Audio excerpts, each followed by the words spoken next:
अस्सलामुअलैकुम। चैनल जायका दिल्ली 6 में आज हमने आपके लिए तैयार किया है ये दम का गोश्त, हैदराबादी दम का गोश्त। इसको बनाना शुरू करते हैं। वीडियो को लाइक कर दीजिएगा, ये बहुत मज़े की रेसिपी है।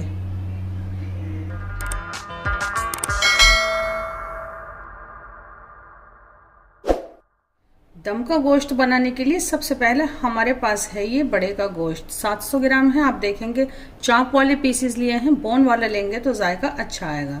सबसे पहले हम इसको मैरिनेट करेंगे। आधा चम्मच हम इसमें नमक डाल देते हैं। 2 चम्मच हम इसमें लहसुन अदरक का पेस्ट डालते हैं। 1/4 टीस्पून गरम मसाला पाउडर, 2 टीस्पून धनिया पाउडर है, 1 चम्मच कश्मीरी लाल मिर्च है, 1 चम्मच सादी लाल मिर्च है और 2 से 3 पिंच हल्दी पाउडर भी लिया है। थोड़े खड़े मसाले डालेंगे, 5 लौंग, 5 इलायची, 1 छोटा पीस मैंने दालचीनी का लिया है और 1/4 टीस्पून लिया है हमने शाजीरा। 2 मीडियम साइज की प्याज हैं जिसको मैंने तल लिया है और फिर इस तरह से ग्राइंड कर लिया है। ये देखें, इसको थोड़ा सा दरदरे फॉर्म में ही रखना है आपको। थोड़ा हम इसमें हरा धनिया डाल देते हैं। थोड़ी हम ये फ्रेश लाल मिर्च और हरी मिर्च डालते हैं। आप इसको महीन कट करके डाल सकते हैं, लेकिन ये हम इसी तरह से डाल देते हैं। आधे नींबू का रस भी जाएगा इसमें। 200 ग्राम दही है, इसको मैंने ग्राइंडर में घुमा लिया है। दही थोड़ा इसमें ज़्यादा जाता है क्योंकि ये इसी के जूसेस में और मीट जो है अपने ही जूसेस में पकता है, तो इसलिए दही थोड़ा ज़्यादा लिया है मैंने। और 100 ग्राम हम इसमें देसी घी डाल देते हैं। आप ऑयल डाल सकते हैं, वैसे ये घी में तैयार की जाती है डिश। और अब हम इसको मिक्स करते हैं। बहुत अच्छा जो मिक्स होगा, हर पीसेस अच्छे से मसाला लगेगा तो वो हाथ से होगा। तो मैं इसको जल्दी जल्दी मिक्स कर लेती हूँ। आप इसको पॉट में तैयार कर रहे हैं तो इसको मैरिनेशन में छोड़ दीजिएगा कम से कम 1 से 2 घंटे के लिए, लेकिन मैं इसको पका रही हूँ कुकर में, तो हाथों हाथ ही मैं इसको कुकर में शिफ्ट कर लेती हूँ। तो हम इसको पहले डाल लेते हैं कुकर के अंदर। मैंने इसको कुकर में डाल लिया है और अब इसकी लिड से हम इसको कवर कर देते हैं और मैं इसको पकाऊंगी मीडियम फ्लेम पर कम से कम 3 से 4 मिनट। जैसे ही इसमें अच्छे से प्रेशर तैयार हो जाएगा तो मैं इसको स्लो पर छोड़ दूंगी। स्लो पर पकाऊंगी मैं इसको पूरे 40 मिनट और उसके बाद दिखाती हूँ मैं आपको। इसको एकदम से आपको दम में ही तैयार करना है, बहुत स्लो फ्लेम पर आपको इसको बनाना है और गोश्त को गलाना है। 40 से 45 मिनट हो गए हैं इसको पकते हुए। ये देखें, स्लो पर छोड़ दिया था। अब हम इसे खुद भी देखते हैं और आपको भी दिखाते हैं। बहुत बढ़िया रंगत और खुशबू तो यकीन जानिए कि पूरे में इसकी मसालों की फैल चुकी है। मैंने वापस से फ्लेम को चालू कर दिया है। 15 से 20 ये ज़ाफ़रान के धागे हैं जिसको मैंने 1/4 कप दूध के अंदर भिगो के छोड़ दिया था। ये आपको इस वक्त ही डालना है।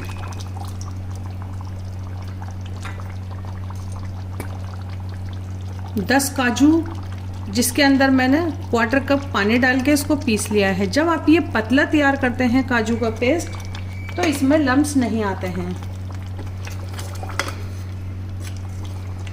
आपको देखना है कि गोश्त गल चुका है और उसके बाद इसको हम थोड़ा सा भून लेते हैं। काजू का पेस्ट डाला है तो ये जल्दी से ही थिक हो जाएगा। ये 1 ही मिनट के अंदर अच्छे से थिक होने लगा है, तो थोड़ा सा हम इसे और भून लेते हैं। बहुत अच्छे से कुक्ड है गोश्त, इसलिए आराम आराम से इसको चलाना है। और काजू के पेस्ट को भी ज़्यादा पकाने की ज़रूरत नहीं है और इसकी थिकनेस एकदम परफेक्ट है। इससे ज़्यादा मैं इसे नहीं भूनूंगी। तो बिना एकदम से पानी वाली हमारी ये हैदराबादी दम का गोश्त बिल्कुल तैयार है। इस पर अच्छे से घी ऊपर आ जाए, इसलिए मैं लिड को इस तरह से रखूँगी। आप इसको ढकना भी लगा सकते हैं। फ्लेम को मैं बंद कर देती हूँ, 3 मिनट के लिए इसी तरह छोड़ देती हूँ। इससे क्या होगा, इसका घी ऊपर आ जाएगा। फिर हम करते हैं इसको डिश आउट, दिखाते हैं हम आपको। फ्लेम बंद। मैंने इसको 3 मिनट के लिए छोड़ दिया था और अब देखते हैं। बहुत बढ़िया, बिल्कुल तैयार। अब हम करते हैं सबसे मज़े का काम, यानी कि इसको हम निकाल लेते हैं और इसकी करते हैं प्लेटिंग।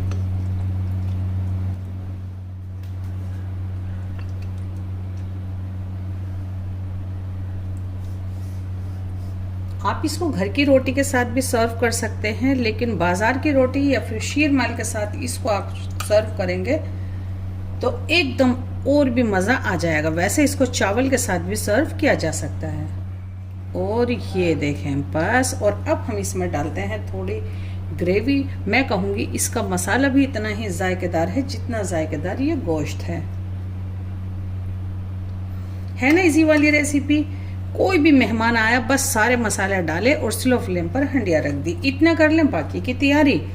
और 40 से 45 मिनट के बाद जब आप खोलेंगे तो इतनी मज़ेदार रेसिपी आपके सामने होगी। और ज़रा से पत्ते हम हरे धनिया के डालते हैं क्योंकि इस वाली रेसिपी में डाला जाता है। मुझे लगता है बस मैं इतना ही डालूंगी। ज़रा सी ये मिर्च रख देते हैं, जो आपको कम लगे तो आप थोड़ी सी खा सकते हैं। ज़रा सा नींबू का रस भी चाहें तो इसके अंदर डाल सकते हैं। वैसे इसके अंदर अच्छी खासी खटास होगी। तो कब आप तैयार कर रहे हैं ये दम का गोश्त, कमेंट करके ज़रूर से बताइएगा। मैं कहूँगी आप ये एक बार ज़रूर बनाइएगा। बहुत अलग रेसिपी है। फिर से आते हैं इसी तरह की रेसिपी लेकर। इतना टाइम के लिए अल्लाह हाफिज़।